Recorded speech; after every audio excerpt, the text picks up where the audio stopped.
Panalangin sa Birhen ng Antipolo para sa mga OFW. Sa ngalan ng Ama, at ng Anak, at ng Espiritu Santo. Amen.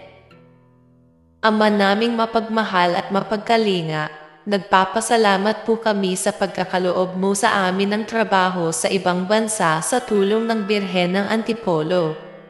Alam po namin na may basbas at pahintulot mo ang aming paglalayag at pangingibang bayan. Tulungan po ninyo kami na maging matatag sa buhay lalo na sa pananampalataya habang kami ay nasa lugar ng mga banyaga. Lagi po ninyo kaming bigyan ng lakas ng katawan upang magampanan namin ang aming mga trabaho. Itinataas po namin sa iyo ang mga kababayan naming nawalan at naghahanap ng trabaho, mga nasasaktan at naaabuso.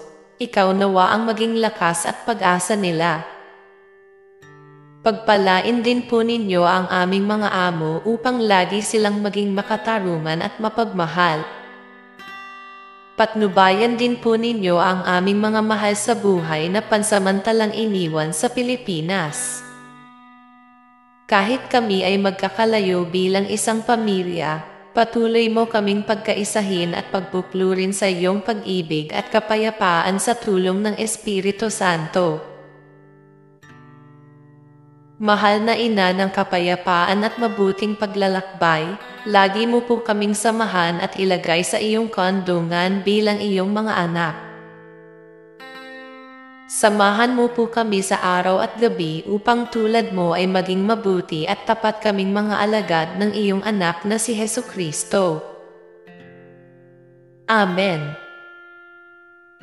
Ina ng kapayapaan at mabuting paglalakbay, ang mapaghimalang Birhen ng Antipolo, ina nating mga Pilipino, ipanalangin mo po kami.